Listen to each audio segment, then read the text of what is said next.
Rinse them off some cold water, put them in your dishwasher. I don't recommend putting the base of the kitchen cutter in because of the rubber bottom. You want to leave that out like that. All right, now we've got some potatoes. Now, Mike, Brad, let's take a look at your dessert so far. Do we see any bubbling going on? No bubbling. It's starting to get there just a little tiny bit. As soon as that bubbles, we're going to add to that as well. Our chicken here, Mike, shall we? How's that looking? Sure smells good. It looks like chicken, doesn't it? We're going to go ahead and flip that over real quick.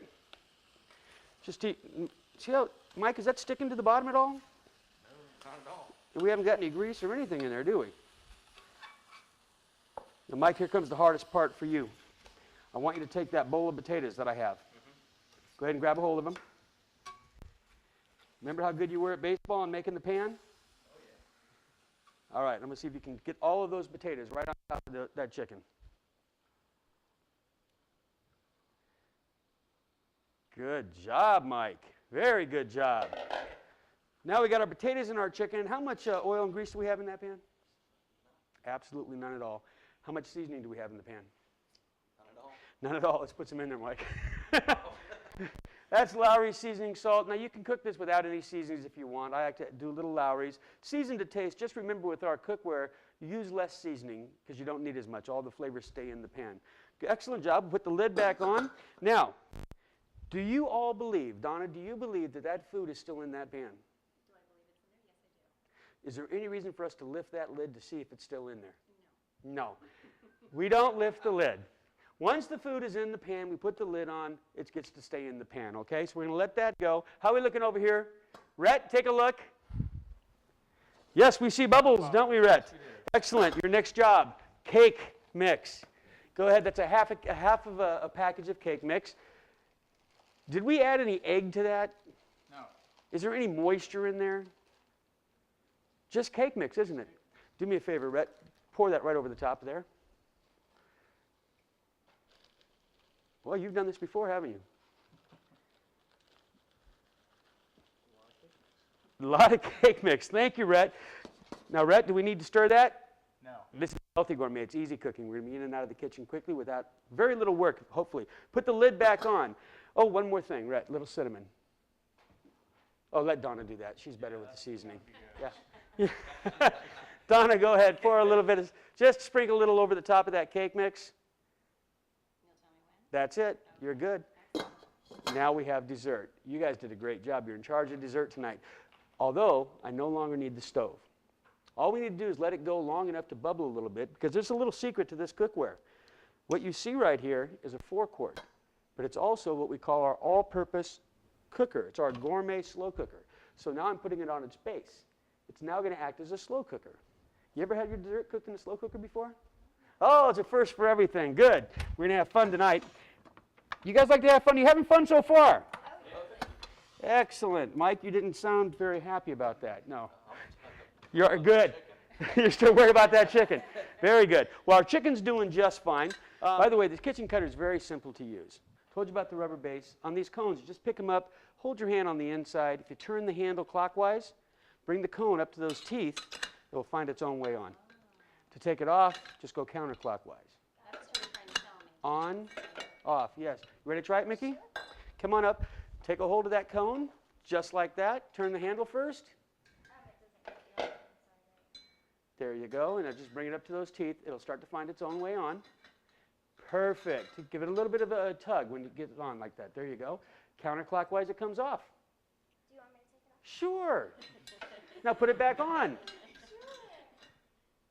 Now take it back off. And back on. Excellent job. Very good. Now what we're going to do is we're going to start by cutting up some carrots. Okay? Now here's the thing with the carrots. You want to put the fat end in first. Okay? Let me give you a demonstration first, because what you don't want to happen is something like this. Yeah, that's not a good thing. So what you do is take the fat end of the carrot, put it into the back of the hopper, turn the handle, and as you go down, just turn that carrot a little tiny bit. But look at that beautiful waffle cut we're getting on that carrot. Now there's all kinds of speeds on this machine. You got very fast, and you got real slow. Gotcha. You can go very fast when your hand's way up here. But when your hand gets closer to the bottom, you might want to start going a little slower. And then it gets to the very bottom, leave the little piece in and let it do the work for you, okay? That way we're going to save some fingers. Go ahead and grab a carrot. Fat end in first, very good. Go ahead and start turning the handle. Now, it's a little tricky at first. Carrots are one of the most difficult vegetables to cut in any kitchen cutter, or if you're using a knife as well. You're doing an excellent job, Mickey. Go ahead and turn the carrot. Perfect. Now, reach up there at the very top of that carrot. That'll give you a little leverage. There you go. Push straight down and spin that handle. You know what? That's okay. I want you to stop right there, Mickey. Because here's what happens when you're at home, and this is happening. You turn around and say, Mike! Go ahead, Mike. Finish that carrot for Mickey. Good job, Mike. Keep on going. Very good. Keep it to the back of that. This is what you call teamwork. This is what it's all about. Now, Mike, remember what takes it right on down. Takes it right on down. But when you get close to the bottom now, I want you to slow down. I'm going to save those fingers. There you go. And you got it done very nicely. Give him a hand. All right, Donna, come on over. I don't know if you want me to. Oh, sure I do. We're going to give you a shot here. Come on over. Okay. Now, by the way, you want to wash the carrots, scrub them, just don't peel them because all the nutrients are under the skin, so you want to leave that skin on. Go ahead, put the fat end in. Now keep it pushed back to this side of the hopper. There you go. Go ahead and turn it. Excellent job. Excellent job. Remember, the carrot's the most difficult part, so guess what? When we start cutting other vegetables tonight, they're all going to be easy. Now, when you get close to the end, what do? That's exactly what we do. Thank you, Donna. Very good. All right, Rhett, we're not letting you out of it. Come on over. Again, fat end first. You want to hold the skinny end at the top. Put the carrot to the back of the hopper. And go ahead and spin it. Oh, look at him go. Wow, you're from Florida? I thought you were slow down here. No. Excellent job. You've done this before, haven't you? Your first time? I like that. Now remember, said again, what happens when you get down towards the bottom? Slow down. Slow down.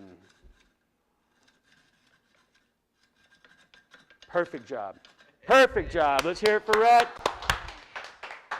Okay, I think we got plenty of carrots for right now. We're going to do our vegetable medley. Now, I've got a 2-quart pan here, again by the Healthy Gourmet. Now, we're going to explain the construction of the cookware in just a little while here, but I'm going to show you how we're going to cook our vegetable medley. We're going to start with the carrots. Now, does anybody here know the name of the medicine that we found in carrots? It's called beta-carotene. Beta-carotene is actually one of the first known cancer preventative medicines there is, and it's right there in our vegetable garden. Now, we're also going to add some other vegetables. Donna, do you like broccoli? No, actually I don't. You don't? I'm glad I asked you. How about you, Mickey? You love greens? Well, I'll tell you something. I hope you acquire a taste after tonight when you taste these the waterless way, because broccoli and zucchini are probably the best 2 vegetables in our garden for retarding breast cancer and colon cancer, so it's very important to have in our diet. We're going to have the zucchini. We're also going to add a little purple cabbage and some corn on the cob. Who likes corn on the cob? Yeah, everybody likes corn on the cob. Good. What do you put on corn on the cob when you eat it? Salt and butter. So do you like corn on the cob? How do you know? Well, you've been having the salt and butter. Wait till you taste corn on the cob. But we're going to have some of that tonight, some corn on the cob. Okay. Some yellow squash is also very healthy. And I'm going to top everything off here with a little bit of red bell pepper. Now, I'm adding these vegetables not just because they're healthy and nutritious, but also because of the color. We eat with our eyes first, don't we? Yes. If it doesn't look good, especially our kids, they're not going to want to eat it. You go to a restaurant, they garnish your plate very nicely. It's all on purpose. Well, I don't know if you know this, but marketers have actually found out that 2 colors make you hungry. Go ahead. Red and green. Red and green. You're very close, Mickey. You got one of them right. Red was the right one. What's the second one? Yellow. Take a look at every fast food sign in America.